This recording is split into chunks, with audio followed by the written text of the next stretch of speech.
Hello guys, আমি Nusrat blog থেকে বলছি। এখন আমি বানাবো জলপাইয়ের আচারের জন্য জলপাই কেটে ধুয়ে নিয়েছি। এখন চলে যাচ্ছি রান্নার প্রসেস। জন্য একটি কড়াই বসিয়ে নিয়েছি, তার মধ্যে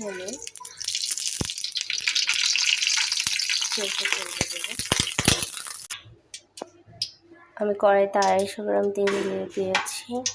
এর মধ্যে এখন আমি আস্তা 5 ফোড়ন 1 চামচ এবং আস্তা ধনিয়া দিয়ে দেবো কিছুটা পরিমাণ। 5 ফোড়ন দিয়ে দেবো 1 চামচ,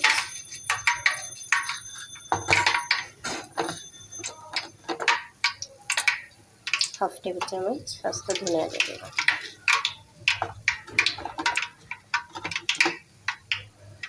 এর মধ্যে 3টা শুকনো মরিচ দিয়ে দেবো। আমি এখন 1/2 টেবিল চামচ লবণ দিয়ে দিব এবং বড় চামচের 1 চামচ সরিষা পেস্ট দিয়ে দেব।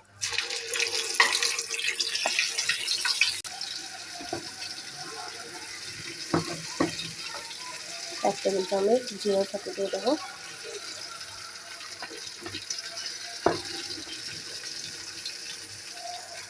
এক টেবিল চামচ হলুদের গুঁড়া, 1.5 টেবিল চামচ মরিচের গুঁড়ো।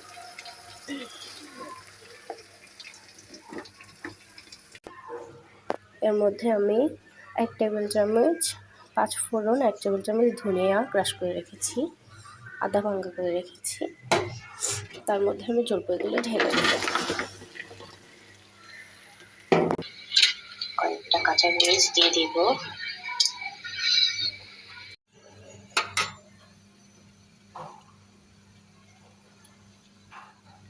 আমি এখানে 4 টেবিল চামচ সিরকা দিয়ে দিব।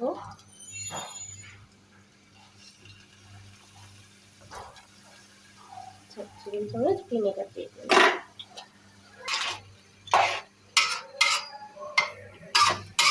আচারটা সুন্দরভাবে কষিয়ে নিতে হবে, তার মধ্যে কোনো পানি অ্যাড করা যাবে না।